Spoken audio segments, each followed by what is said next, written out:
Well, running out of water is the #1 killer for undocumented immigrants trying to cross through the brush. Volunteers are responding to that, building dozens of stations that can help save lives.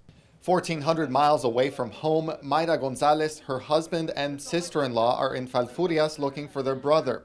Ismael Gonzalez, who they call Mike, crossed the border illegally.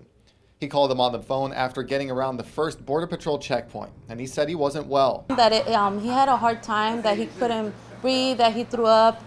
So he says that he wasn't sure if he was going to make it. That was a month and a half ago.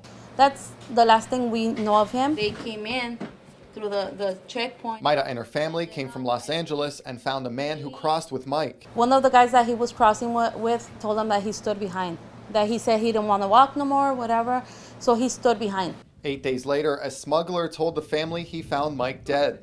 Eduardo Canales heads the South Texas Human Rights Center and is helping the family find Mike. When he isn't doing that, Eduardo and sister Pam Buganski work out in the field. So our effort is to prevent people from dying. That's #1.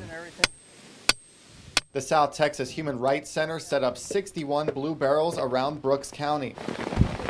The bins are marked by a 20-foot flag and filled with gallons of water. To prevent migrant border crossers from dying and mitigate that aspect of people out here dehydrating and lack of water, being lost out in the brush. Canales says 70 miles north of the border, undocumented immigrants are trying to get around interior Border Patrol checkpoints. The volunteers say overwhelmingly the cause of death for people who try to get around the Border Patrol checkpoints is dehydration.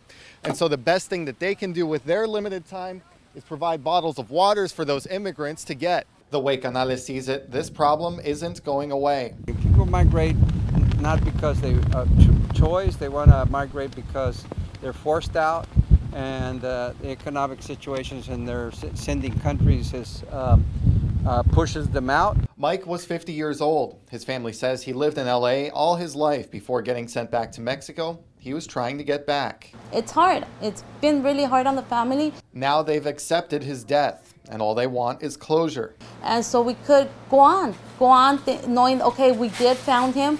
We could take him back to his mom, tell him, here's your son. Here in Falfurrias, it's a story relived by many families each year. This year, the South Texas Human Rights Center says they've found the bodies of 30 immigrants in their area. That number is down from previous years. They found as many as 129 bodies back in 2012. And Justin?